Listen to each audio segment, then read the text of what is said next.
In the last few years, YouGov has been looking at trust, and over those years we've seen trust among a lot of different groups decline, be it MPs, bankers, estate agents, and journalists. And so it's in this era of falling trust that we conducted our survey into investigative journalism. And the results are on our website and on our Twitter feed, so I won't have enough time to go into all of them right now, but instead I'd like to talk about what I think are the three key findings. But firstly, I'd like to say a bit about the survey. The survey was not just of the general public, although they make up one group, but also a survey of opinion formers and a survey of members and contacts of the London Press Club. So three distinct groups, three distinct set of results, and three key findings.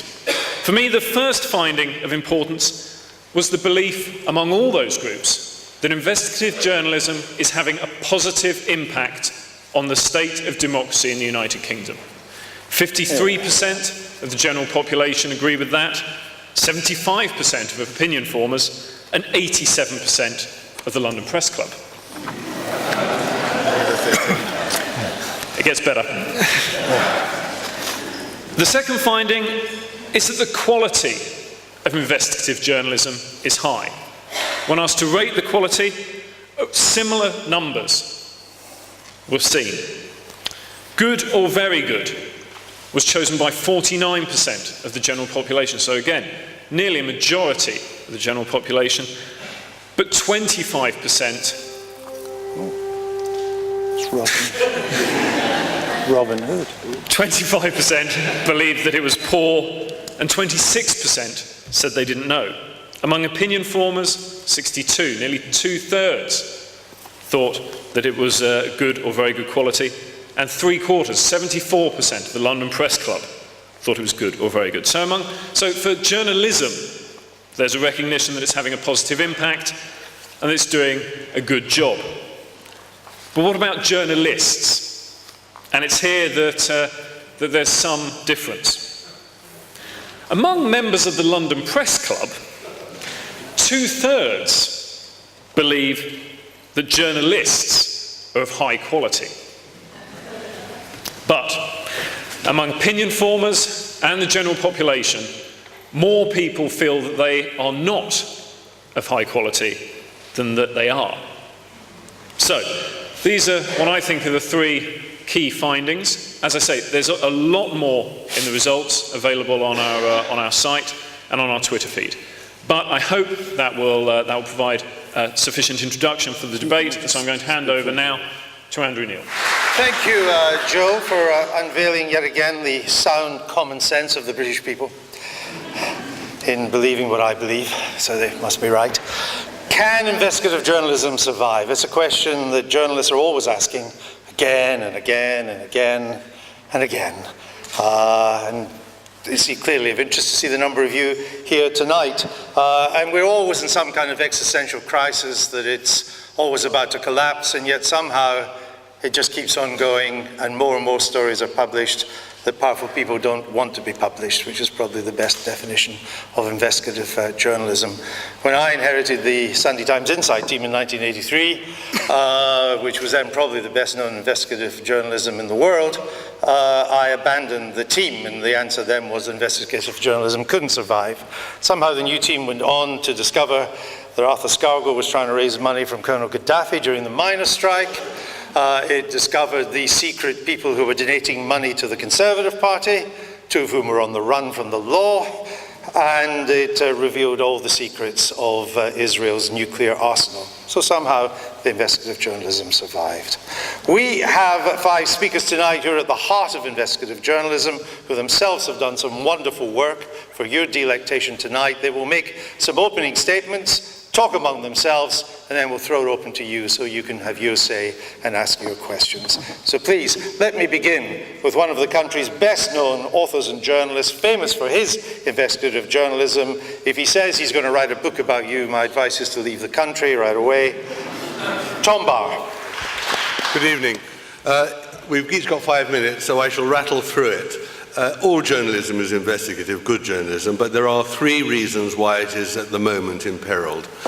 One of them is a lack of money, and the proprietors of papers like the Daily Express and sadly the Mirror and others who are not interested in supporting investigative journalism. The second reason is unfortunately the libel laws and the once-in-a-lifetime reason, once-in-a-lifetime possibility of reforming the laws to make it possible, like in America, to have adequate defenses has been lost because the parliamentarians were not interested in embracing the fundamental problems of the British libel laws, which are the costs and the procedures. And unfortunately, journalists did not unite to combat parliamentarians and got diverted on a trivial issue of libel tourism, when the fundamental issue is how do you defend yourself cheaply and how do you turn the law to protect the person who believes he's telling the truth, as you can in America. So the libel laws are still, and will remain throughout our lifetimes, a major handicap to good investigative journalism and true investigative journalism. The third reason is the Leveson inquiry and everything that's gone around that, and that casts a ghastly cloud over everything we now do.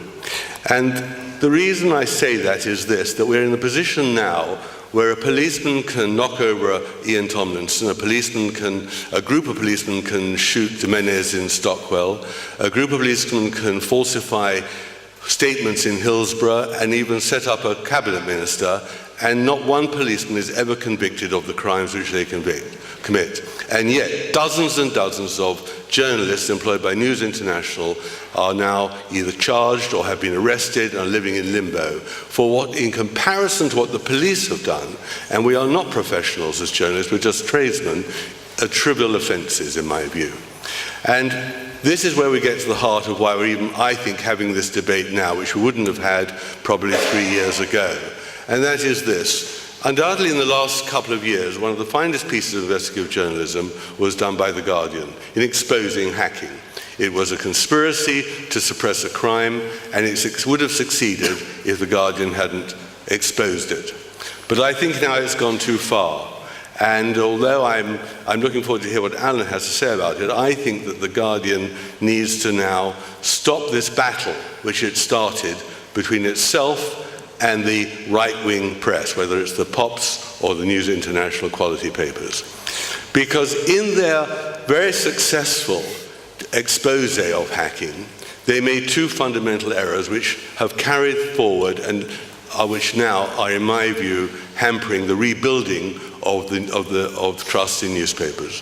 The first was the closure of the News of the World on the basis that they had hacked Millie Dowler's telephone. Now, The Guardian admitted in their own pages that that was a mistake and that the hacking was, in fact, could well have been, as the police then admitted, a technical thing but through BT. So there was one mistake. The second mistake, which in my view was more grave, was the 3-page expose of Gordon Brown's accusations that his child's illness, his son's illness, had been obtained by the son through hacking. Now, everyone who knew Gordon Brown knew that that was a lie by him, and that it came from a source within the hospital. Many people in Scotland knew about it, but the upshot was that The Guardian printed a very small apology and a correction on page 19 or something where they put it, but the damage had been done.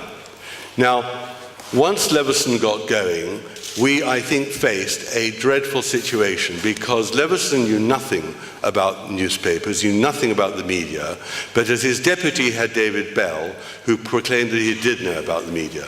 And David Bell, a former Financial Times journalist, executive, did not declare a critical interest that through the Media Standards Trust he was financing, one way or another, hacked off the Bureau of Investigative Journalism and other parties who were campaigning through Leveson against the popular press. Now, that whole movement and the Leveson report has caused such grave damage to the reputation of the press that we now are in this position where the Bureau of Investigation libelled dreadfully Alistair McAlpine, and there's no redress for him other through the libel courts. And this is the point. that in the whole series of sins which journalists have committed, there were always laws to redress those sins. It was either the libel laws, the privacy laws, or the criminal laws.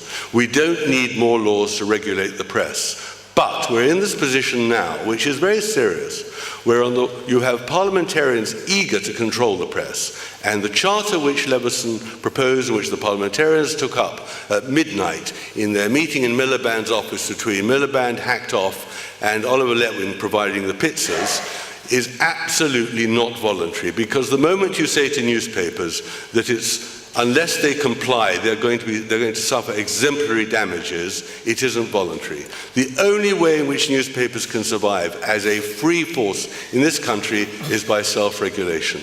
And this is where we now state at start, that the battle now is not to expose the wrongdoers in society, not to expose the people who are actually corrupting us. It is a battle between the Guardian and the right-wing press. And unless the Guardian, in my view, agrees to giving the last chance of self-regulation, we are going to find ourselves as journalists disunited, fighting amongst ourselves, which can only be to the benefit of those people who everyone on this dais here fights to write about, to expose for their wrongdoings. So I say to you that this must now be the greatest cause to persuade the Guardian to try and form a voluntary, self-regulatory body with the people who are, after all, the profitable members of our profession, and that should begin very, very quickly. Thank you very much. I wonder who we should go to next. How about the editor of The Guardian, Alan Rusbridger? I think it would be boring for all if we spent the whole evening talking about Leveson, because I think there are bigger things to worry about. But if we want to talk about Leveson, that's fine. Just 4 quick points. The Guardian didn't close the News of the World. Rupert Murdoch did. Whether it was a clever decision of him, I don't know. If you want to know what happened with Millie Dowler and Gordon Brown, go and read the Leveson report. I don't know if Tom has. But he goes into those things in great detail. Anybody who seriously, how many people have met David Bell in this audience? I mean, he is one of the most inoffensive, mild-mannered, I hope you wouldn't mind me calling him a do-gooder. He's anyone who thinks that David Bell is the biggest threat, or was the biggest threat to press freedom in this country, is, I fear, just detached from reality. And similarly, if you really think The Guardian's failure so far to join Ipso is the worst thing that we're all facing, again, this debate is going to sort of float off into another planet. Anyway, what are the real issues? On some of them, I agree with Tom. And I want to say, first of all, at the back of the audience there's Brian MacArthur, and each year for the last 8 years, he and I have sat on the award in memory of Paul Foote, a great investigative reporter, and the quality of submissions that comes in every year from the national press, from the regional press, from the trade press, from the new press, the blogosphere, is really outstanding and gives you hope. So let's not all beat ourselves up and get into a spiral of despair tonight. I agree with Tom about some of the reasons. Obviously, money is one of them. The law is another. The Guardian's got no money. That is well known. And yet, in the past 5 years, we've done British Aerospace, we've done Traffic Bureau, we've done a huge amount on tax avoidance. We've done Ian Cobain's work on torture and rendition. We've done the death of Ian Tomlinson. We've done Liam Fox. We've done phone hacking. We've done undercover cops. We've done WikiLeaks, and we've now done the NSA and Snowden. That's not a bad track record for journalism and for investigative journalism. And I would argue that if you're going to use money as an excuse, you're leading yourself into editorial failure, and you're leading yourself into commercial failure, because what those investigations show, they can't be justified, obviously, in terms of the money each one costs. But they do say something about who you are, what you believe in, and what your values are. And the Guardian's ended up the third biggest English language paper in the world as a result of that work. And that's people, I think, partly because people recognize that we are doing what we all went into journalism to do. And I think the opposite is the reverse, that if you haven't got the nerve to do that kind of stuff, or you think it's commercially too expensive, that's a big commercial mistake. So I think the next thing is a failure of editorial nerve. And if you want to read something inspiring, read the 30 editors from around the world who wrote to The Guardian last week about the role of journalists in relation to their position of independence and the absolute duty to do journalism of the kind that we've been doing about the NSA and Snowden. Harry Evans, who's in London this week, wrote the same in The Guardian this week as well. And I would guess there are few actually in the audience tonight who would disagree with that. But I think it needs repeating and that we need to keep asserting that. I agree with Tom that the law is more of a problem. It's not just libel. In the work that we've been doing recently, there's the Official Secrets Act. There are laws abroad like the Espionage Act. Who in this room knew about Section 7 of the Terror Act? And that could be used to detain people at Heathrow Airport if you were passing through with confidential material. I guess not many people knew that. Contempt, confidence, and this business of prior restraint, the huge difference between us and the New York Times, that somebody could walk into my office and demand that we drill out the hard disk of an Apple Mac, and you just know that Jill Abramson and Marty Barron at the New York Times and the Washington Post, of all their worries, the thought of the state marching in and saying, we're actually going to stop your writing and you've had enough debate, is not amongst their big worries. So the law is a problem, and I think I, again, would be with Tom in saying that what we need, what we haven't got, is a public interest defense that protects all journalists, so that they complete the public interest, whether it's the Official Secrets Act or whether it's some journalists up on the sort of things they're being charged on. We should all have the same defense to all those laws. And I think Keir Starmer, the outgoing DPP, did us all a service in the middle of Leveson by trying to codify that and making that point. I think we should worry about politicians. Again, it's been dismaying to me in the last week or so that politicians want to do the oldest trick in the book, which is to say, let's discuss The Guardian, let's not discuss the substantive issue. And it's even sadder that some journalists have fallen for that, because it's so transparent what's going on in doing that. If we want to come back and talk about Snowden, I will talk about the huge public interest, which in America there's a vibrant debate about this. The senator who wrote the Patriot Act has come out and said, now I see what they're doing with my act, I'm going to rewrite the Patriot Act. That is an un-American way to behave. And the only reason he knew about how the Patriot Act was being enforced was because of the press, not because of oversight. And if I need to convince a room full of journalists why the NSA's story is important, just go and read the Columbia Journalism Tower Center report last week. And what the state can now do to your sources, and ask yourself whether confidential sources and investigative journalism is at all possible under the sort of mass surveillance regime that we now have. So we can talk about that. But finally, let's be aware of the wider context, which is just think about what's happened in the last week, that a billionaire has come out to scoop up Glenn Greenwald, Laura Poitras, Jeremy Scahill, and others. Only yesterday, BuzzFeed hired a Pulitzer Prize-winning journalist to head up their investigative journalistic team. And so we've got real competition from this new kind of media.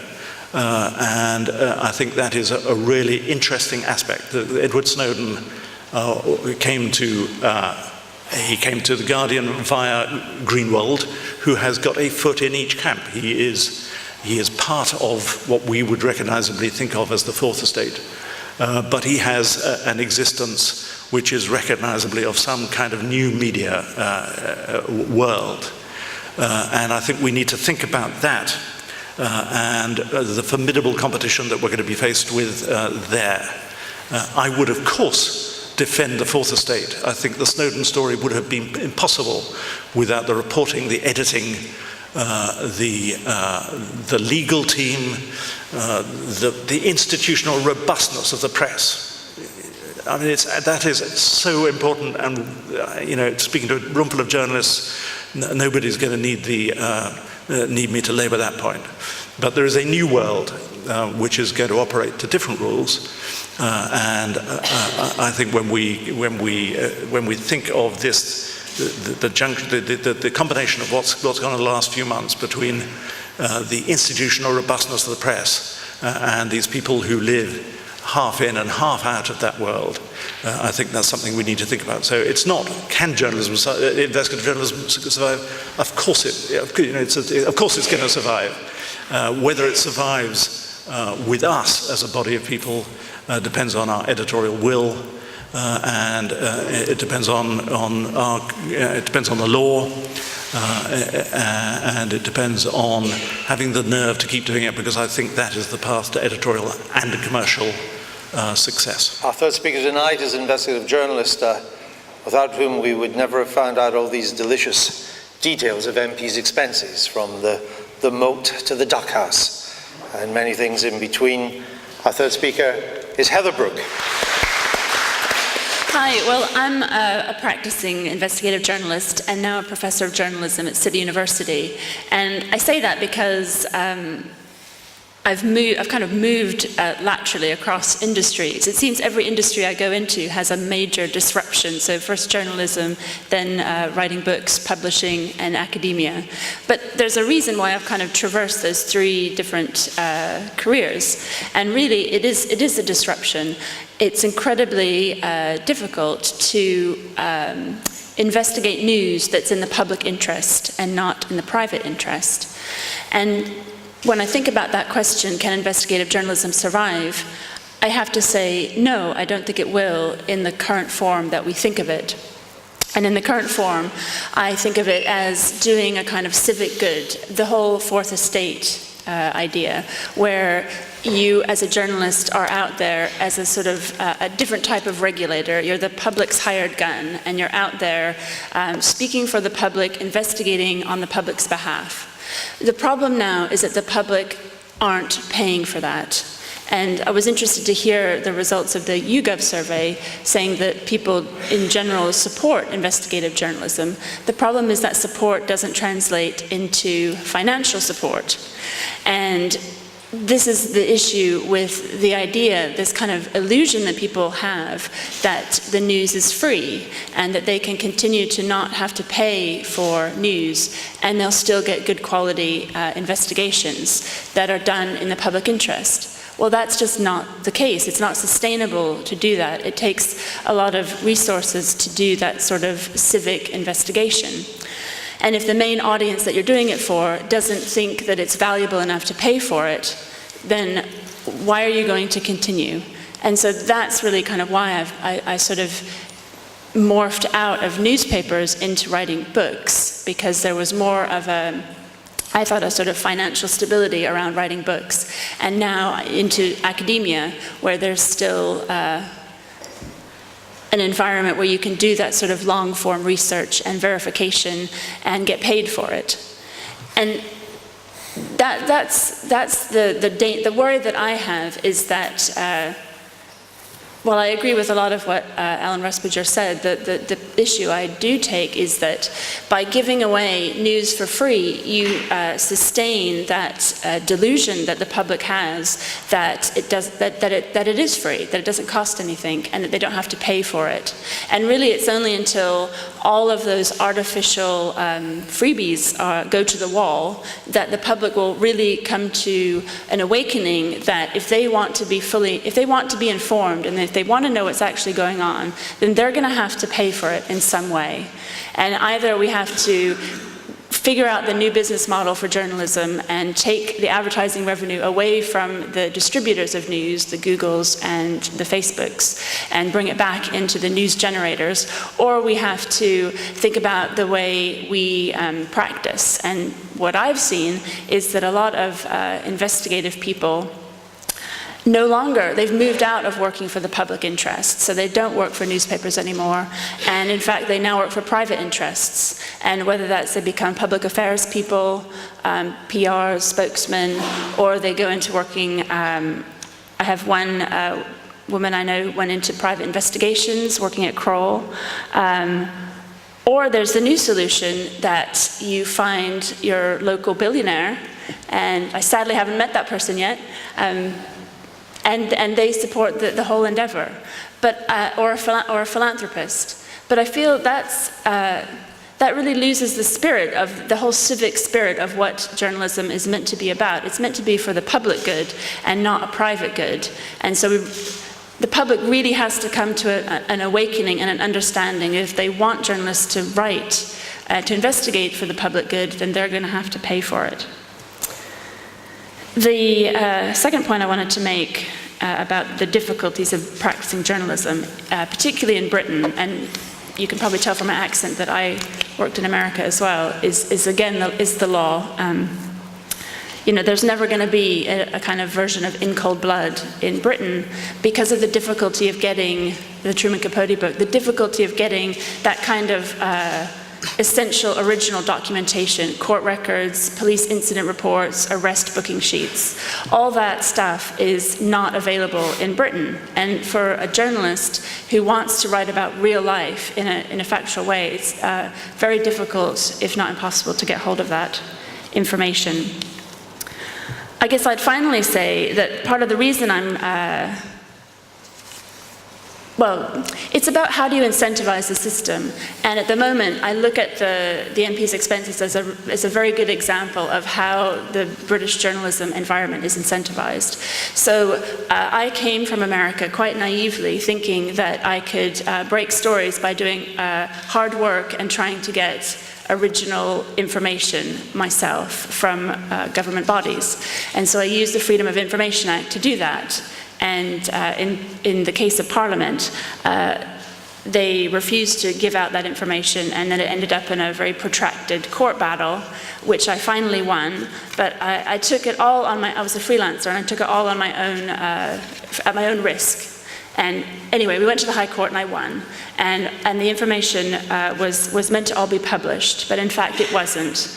And the fact that it wasn't then created this sort of black market economy for those expense documents. And that's what led to an illicit copy of the disc being made, and then it was sold to the Telegraph. And I feel like it's worth noting that one of the reporters that was conjoined with my case at the Information Tribunal was actually a Sunday Telegraph reporter, but the newspaper didn't even put any money forward to give him a lawyer to represent him on that case. He did it entirely on his own, of his own volition, as I was doing my case of my own interest. Because they didn't see that was where the story lay. They understood how British journalism works, and it doesn't work by you going after the hard graft of getting original documentation. What it's about is either checkbook journalism or sources who can give you the sort of inside track. And so it's actually a very so the way that story came out is the fact that a newspaper was able to buy that disc. And if you kind of make so many disincentives for journalists to actually do investigative journalism based on facts, so you put all these barriers in their way, then don't be surprised if you have a press that's based on scandal and celebrity and salaciousness. Because if they have to put so much resources into just getting a story, then they really want to make it count, and those are the stories that get big audiences. So those are my initial thoughts. Our fourth panelist tonight is the man who gave us the sexed up dossiers of the Iraq War, which led to a huge crisis for the Blair government and for the BBC. And it's interesting that the fallout from that crisis was that the broadcasting organization which had revealed the sexed up dossiers lost its top people, whereas the government that had produced the Sex Up dossiers didn't lose anybody. Andrew Gilligan. In my career as a journalist, I have lied, I have grossly invaded people's privacy, I have received stolen goods, and for those things I have won 2 of the top awards in the profession.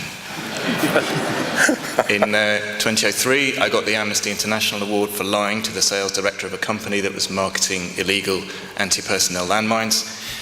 If I'd said who I really was, of course, he wouldn't have sold me any. So with the help of a slightly dodgy freelance investigator, I concocted a fake identity. In 2008, I won Journalist of the Year at the British Press Awards for an investigation into a man called Lee Jasper, senior aide to the then Mayor of London, Ken Livingstone. Jasper resigned, and Livingstone's re-election campaign was harmed after I published emails in which Jasper proposed to, quote, honey glaze a woman whose project he had granted £100,000 of public money to. Now, I didn't steal those emails, nor did I ask anyone else to. But after the story was over, Livingstone's biographer reported that they were obtained by someone in City Hall who had accessed Jasper's computer using a password on a post-it note that he had left by his terminal. You could, I suppose, say that they were hacked. Now, everybody accepted, I think, that those stories were in the public interest, but it's a demonstration that investigative journalism cannot always be genteel, cannot always be respectable, and sometimes has to use methods and sometimes has to produce outcomes in the view of some people that are questionable. You may remember a story a few months ago about the kind of ludicrous expenses of the Cumbria Police and Crime Commissioner, who spent £700 on attending 2 meetings, a chauffeur-driven car, produced by source material of a very similar sort to the kind I used, undeniably a public interest story. The person who was allegedly responsible for the leak has been arrested. Her home was searched only today. In fact, it's been announced that she's facing no charges. I think the usual worry about the future of investigative journalism, the economics of it, is a bit overplayed. And that is for 2 reasons. Firstly, in a shrinking market, newspapers have realised that original stories can make us stand out. The Telegraph and the Times used to do little or no investigative journalism. Both of us now do a great deal. There is actually more investigative journalism in the national press than there was, not less. The second reason it's overplayed is that technological change has made investigative journalism far cheaper to do. I mean, the dirty little secret of investigative journalism is that most stories do not come from mysterious individuals handing over brown envelopes in car parks. They come from quite boring places, actually, places that are available for anybody to see if they could be bothered to look, like Hansard and Select Committee reports. That's where you get the germ of an idea from. And those kind of things are much more easily accessible than they were. A company's house search used to take me a day. You had to physically go down there, you'd have to request the microfiche, you had to print it out, then that would generate another company you had to look at. That would take another, hour or so to get the records up. You can do it all at midnight from your bedroom if you want now online. Crowdsourcing, the internet, the Guardian's very successfully used that to substantiate a number of stories about police brutality. Of course, the Tomlinson story came because of a video supplied by an onlooker. So all those are new resources that we have that we didn't have before, and they're cheap, and lots of people can do them. There are fewer journalists, but they are more productive. The real danger, and it is huge, is the growth of state power and the growth of state action against journalism. And I include in this the prospect of regulation. Now, the hacked-off crowd, of course, say that it is not the state doing the regulation. It is true, of course, that the proposed regulator will not be part of the state, but it will have to conform to criteria laid down by the state in the Royal Charter. Those criteria are fairly prescriptive already, and they can be changed by MPs in future to make them tighter still, meaning, I think, that a decisive line has been crossed in political control of the press. It is possible, for instance, that a future government, angered by future security leaks, the Guardian's excellent work on the NSA, might change the charter to say that the newspaper regulator must have regard to national security and public safety. Now, that provision would effectively give the intelligence agencies, the arbiters of national security, a veto on any story about national security where they didn't like. It might well have prevented one of the stories I did, the Iraq dossier sexing up story. I mean, even if that never happens, there will be problems. Regulating journalism is not like regulating schools or hospitals or indeed any other profession, such as the legal profession. We all agree, more or less, on what constitutes a good school or a good hospital or indeed a good lawyer. But there is much less agreement, I think, on what constitutes good journalism. Take my Ken Livingstone stories as an example. I think my story was an example of good journalism, and so clearly did my peers because they gave me an award for it. But for Ken and for a substantial number of people on the left, for whom he remains a kind of cult figure, that story was and remains a textbook right-wing smear, an example of precisely the sort of thing that is wrong with the press. Now, Ken has never been able to shake a single specific thing I wrote, by the way. The only libel action to have resulted from it was brought by me against Ken, and I won. But any worthwhile investigative story is always disputed, denied, and denounced. It nearly always results in a complaint. The hacking story itself was repeatedly denounced. It spent years being denounced as lies by the likes of News International. And what the regulatory mean proposed will do is just make it much more onerous and costly to do any kind of story which might result in any kind of complaint. The new regulator creates a compulsory arbitration process, and it gives anybody, whether or not they are personally affected by the story, the right to use that process. It is free, or nearly free of charge for them. It won't be free of charge for us. And that will be kind of a goldmine for claims farming lawyers, pedants, anyone with an axe to grind. What it means, particularly on the more cash-strapped local and regional titles, is quite simply that they will do far fewer stories which might risk a complaint. Many newspapers will, in effect, only be able to publish with the permission of the people they're writing about. The regulator would also have the power to dictate the nature, extent and placement of corrections, in the word of the Charter, of any story found to be inaccurate. Now, what is wrong with that? Surely wrong stories should be corrected, and with equal prominence. But it is not always so simple. Let us say that a newspaper publishes a front-page story, a splash, containing 11 facts, one of which is later found to be wrong. Does that mean it has to publish a correction as the splash the next day? Journalism is not, it never can be, an exact science. Nearly all of history's celebrated investigative stories, Watergate, The Guardian's story on phone hacking, contained mistakes. If prominent corrections and apologies had been required, those broadly valid stories would have been discredited on narrow points, and vital public services would never have been performed. And like I say, journalism cannot be genteel and respectable in the way that so many critics of the press seem to want. You go back to that Lee Jasper story for a moment. Those honey-glazed emails were undoubtedly a substantial invasion of Jasper's privacy and, more importantly, of his girlfriend's. The invasion was justified by the public interest. In the end, I would no doubt have won any case they were able to bring to some regulator, but the very act of challenge makes our work far more onerous, far more time-consuming, even if the eventual outcome is in our favour. And almost all investigative journalism involves a balance, an assessment of the balance between risk and reward. By raising the risk, if only the risk of time-consuming and costly arguments with some regulator, the balance is tipped further away from journalism, particularly on marginal stories, particularly when newspaper resources are stretched anyway.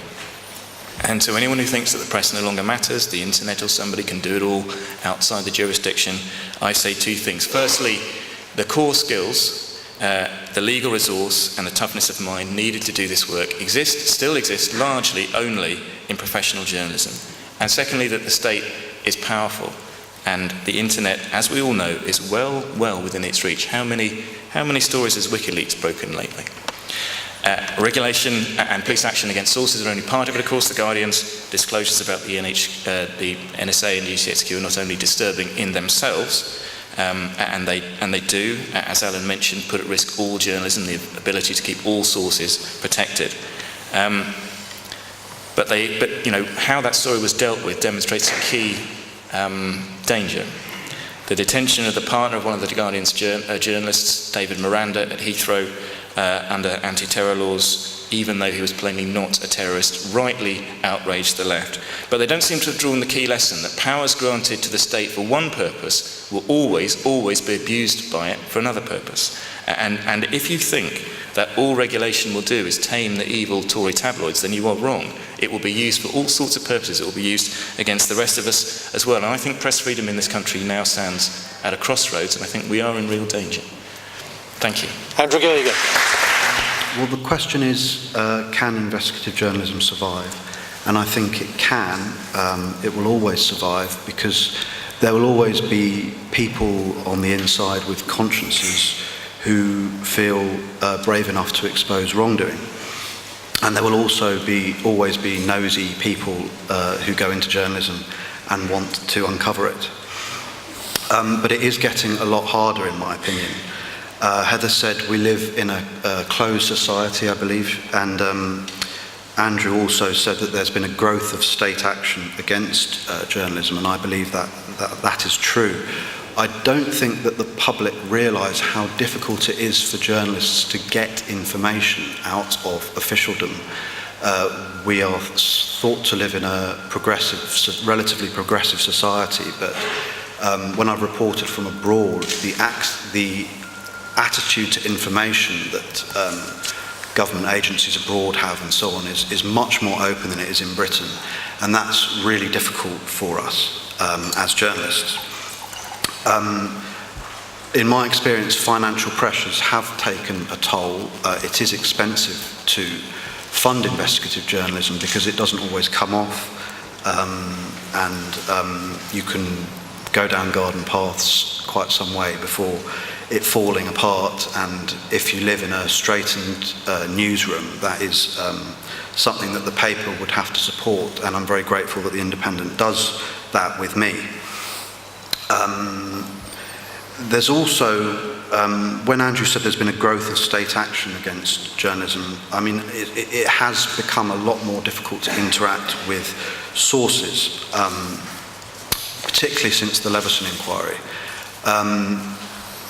He proposed that all interaction between journalists and the police should be minuted with a press officer present, and press officers represent the corporate body. They control information. They don't want police officers telling you what's really going on. And I do believe that proposal is anti-democratic and crucially against the public interest, because a lot of the major stories that have broken in recent years, including The Guardian's phone hacking story, have come from police sources, and it is increasingly difficult, in my experience, for police officers to talk to journalists in the public on matters that are in the public interest. I understand that there were concerns around interactions between journalists and police officers, so I understand that the concerns, but they've taken the state has taken a sledgehammer to crack a nut, and it's really, really difficult to interact with sources, in my opinion. I thought that it was safe on Skype until I read the Snowden revelations, but apparently they've been monitoring that since 2009, so that's... Old-fashioned letters. Yeah. So face-to-face meetings are more vital than ever, and that is obviously time-consuming and difficult logistically.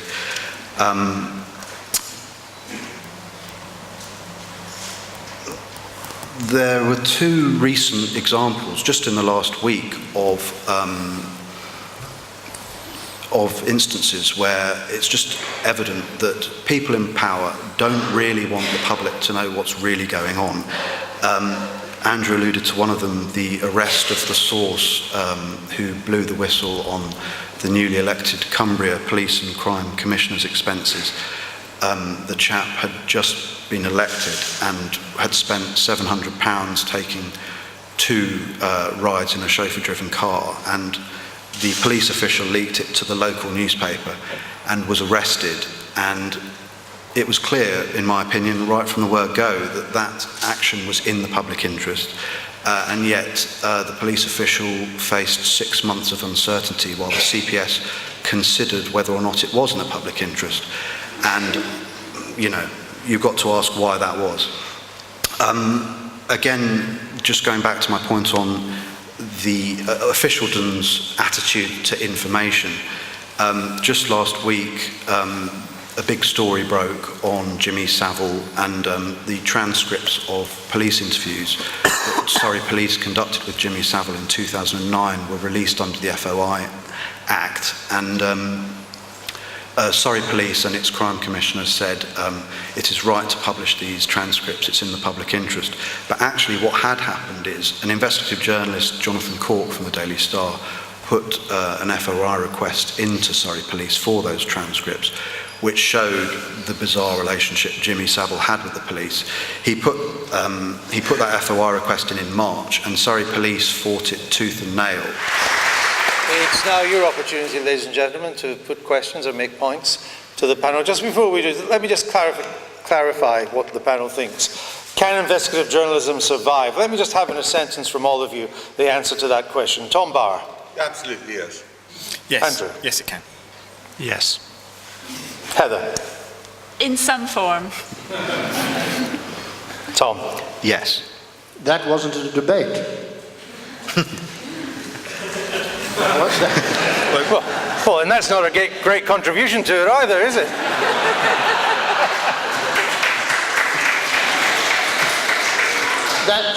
That wasn't a debate. My name's Richard Lawton. I'm from South Africa. We're facing big press problems, and I'd like some comment from you on the kind of stuff that we're facing, and you guys are probably involved in some of that somewhere along the line.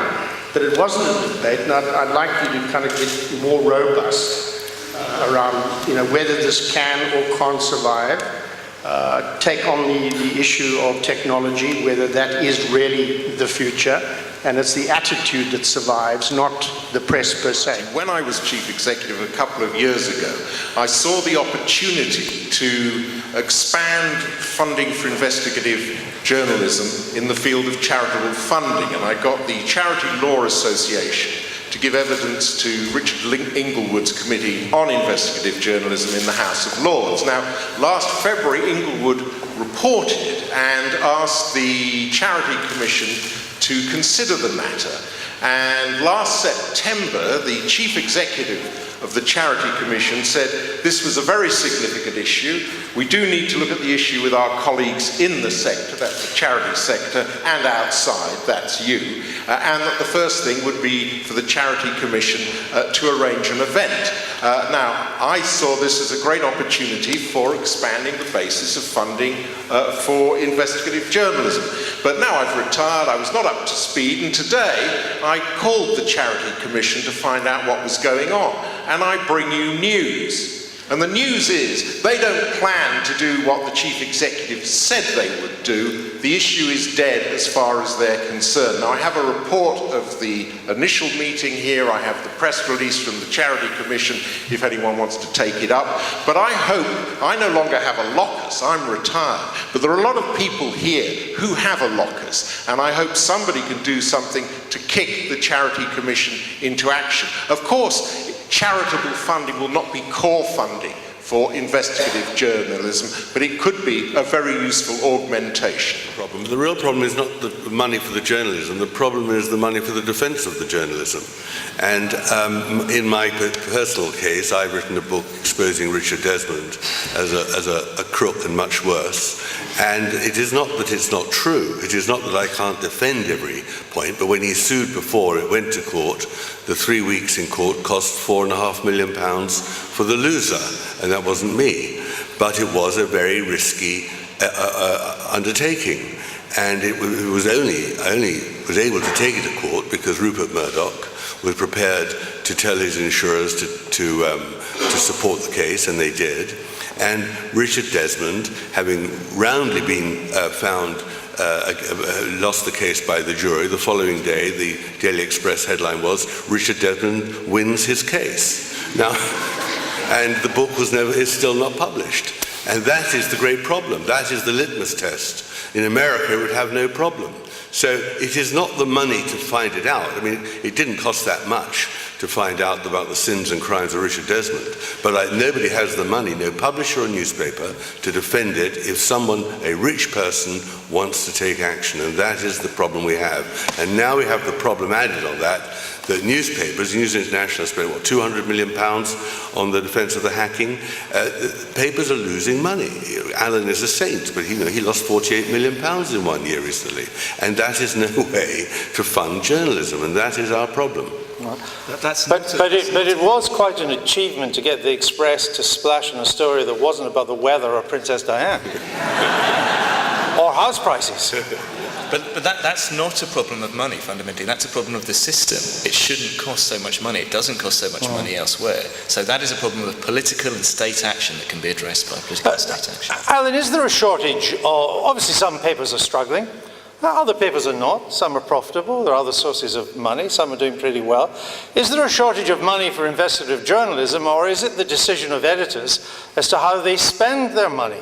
There's a shortage of money for investigative journalism. It seems to be easier to hire a lot of columnists who haven't really got much to say and don't know very much, rather than spend it on investigative journalism where you have to find the facts. But what you spend money on is critically important. So we've spent a lot of money on investigative journalism, and people now have a certain view, for better or worse, of The Guardian. I think worldwide it's pretty good. But I think Simon's point is really important, because there are these new philanthropists and charitable foundations who are willing to put money into journalism. ProPublica in America is one of them. The Bureau of Investigative Journalism here is another. Graham Wood, Australian multimillionaire, who's supporting what we do in Australia, not because actually he's a kind of sort of venture philanthropist. He thinks he's going to get his money back, but he sees, and I think he will, but he sees a need. There's a lack of plurality in the Australian press, and he was willing to back The Guardian to go there.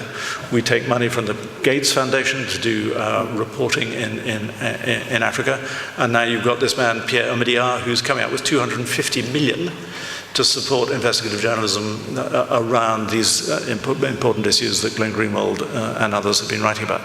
But can you really outsource investigative journalism? I mean, it wasn't exactly a huge success with Newsnight, using the Bureau of Investigative Journalism. Well, I mean, isn't investigative journalism is something so important you have to own? The question of how of the editorial controls over it, we're obviously hideously exposed over Panorama, but we've been working with the New York Times and ProPublica and watching the New York Times and ProPublica in the same room working on the same material. Has not been a problem.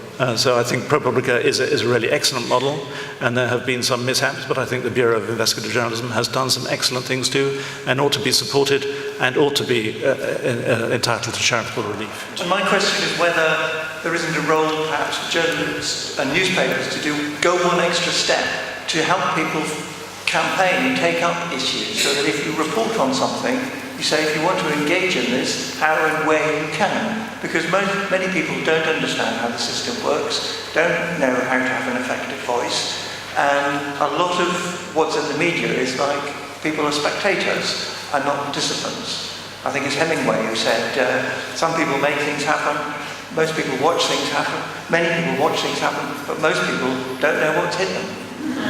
So, he said that when he was on his back after a bottle of whiskey. Andrew, is that the way forward? I mean, how does a newspaper help the public to run a campaign? I think it can be, actually, and particularly at the local level, where local reporting, a lot of local reporting has effectively disappeared. Lots of areas aren't really covered by effective newspapers at all anymore. They're produced. Local papers are produced by a handful of overworked 22-year-olds who don't even have time to go out, let alone do any investigative journalism. And there are things like hyperlocal blogs coming up to fill that gap in my own area in Greenwich. I used to run one. I gave that up because I didn't have time, but somebody else is doing it just as well now. And that's landed some real blows on the local council. And the problem is when you do something really difficult and you do something that lands you in court, they haven't got the money to defend themselves. And that's why I say the problem is about the system. It's not about the money. The kind of hyperlocal journalism that blog in Greenwich does, for instance, is very cheap. All right. Heather? The other point is, I was reading this article in The Economist about the problem with verification in science, and I feel like there's a similar issue going on in journalism, where the traditional gatekeepers of information have gone, and now it's sort of like an open sewer in the sense that everything just goes out, into the public without gatekeepers. And not to say that there shouldn't be a sort of equal opportunity, everybody has a right to speak, but it used to be I remember I heard a reporter from Reuters who was trained back in the 50s or something, and he said the first lesson he learned as a reporter was what you don't print And they weren't talking about censorship, they were talking about all the crap that lands on your desk and all the spin and the propaganda and the PR. And the fact that your role as a journalist is actually one of verification and authentication, and you don't print something until you've actually been able to stand it up some way. And that's really what we've lost. And so while I'm all in favor of people getting involved in their own campaigns, that there is actually some professionalism about journalism. It's the thing that we teach in university when we're teaching students, is this sort of idea of being skeptical and how do you stand up information. It's basically how do you treat information like a commodity, how do you value it? And that's what the public hasn't if we're going to get rid of all the gatekeepers, then we basically have to educate the entire public. How are you going to be a gatekeeper of information? How are you going to evaluate whether things are true or not true? How do you Heather, do double sourcing? if information is becoming, in your words, an open sewer, doesn't that mean that those few people who are providing clean water have a worthwhile commodity that people will want to buy?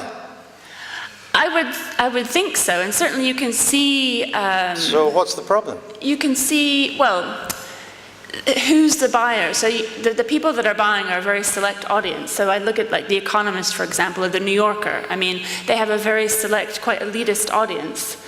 So if you're writing for that audience, then fine, you'll still have a job. But if you're acting for the sort of general mass of humanity, that's where I feel like we move into the sort of the metro type news, where it's just the lowest common denominator, celebrity PR stuff. Alan, is it right to think of journalism being regulated like the law or the medical profession? No, I think I'm with Tom and Andrew to this extent, that I think there is something sui generis about journalism, which it is a different estate.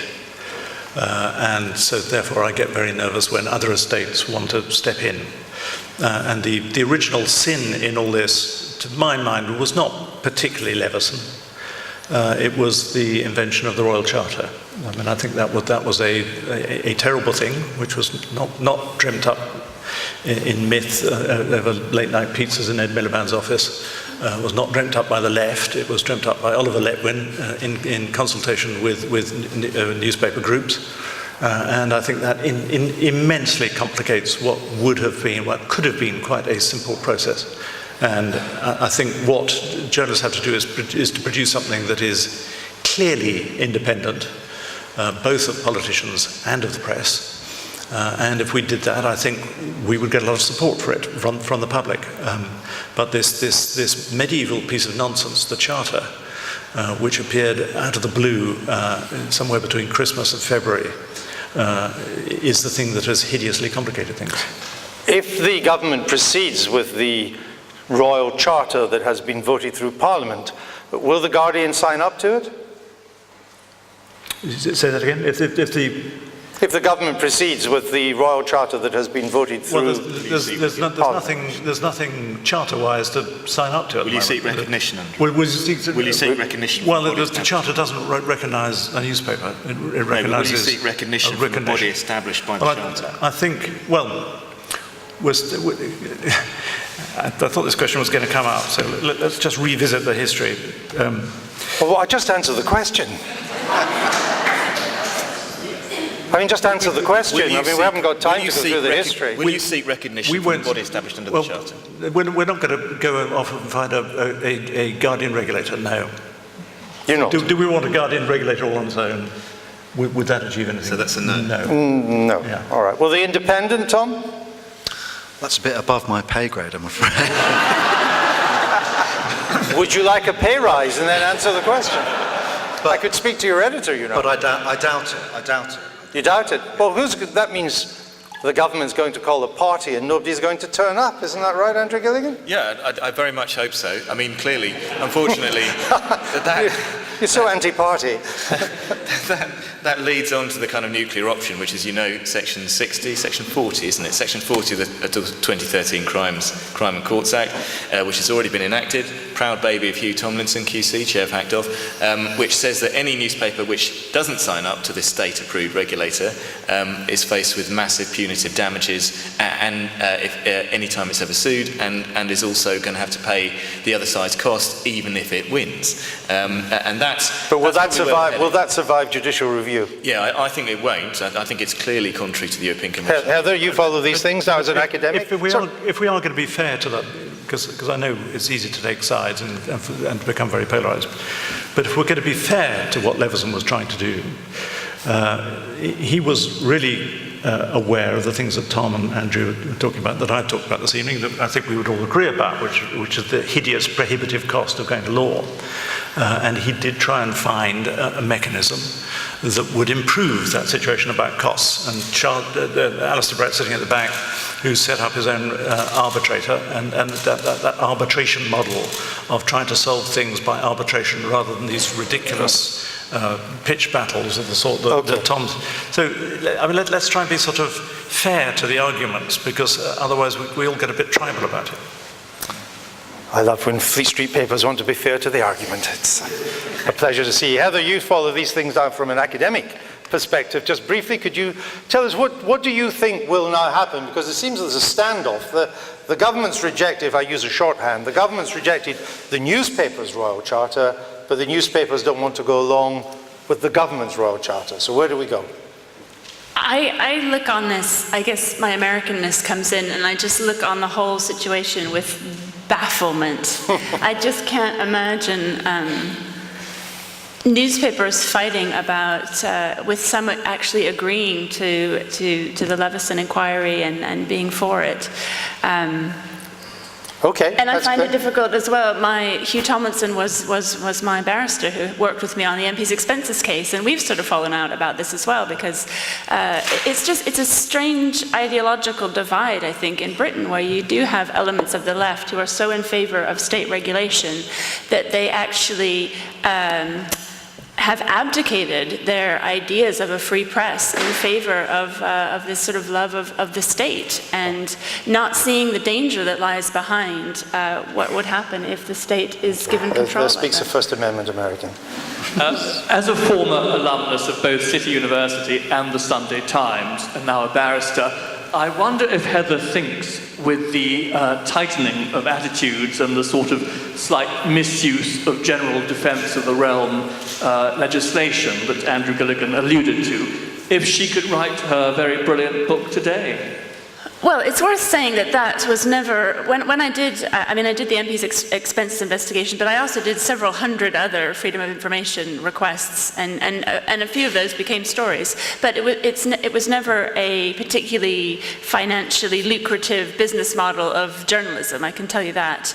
And then when I did go into the court case, and I guess this is what I mean about the disincentivization about journalists trying to go after facts, is that it was all on me to fund that campaign. And initially, I got lawyers to act for me pro bono, but when I went to the High Court, the costs are always awarded against the loser in the High Court, so I had to take out legal insurance at that point. All right. Andrew Gilligan, briefly.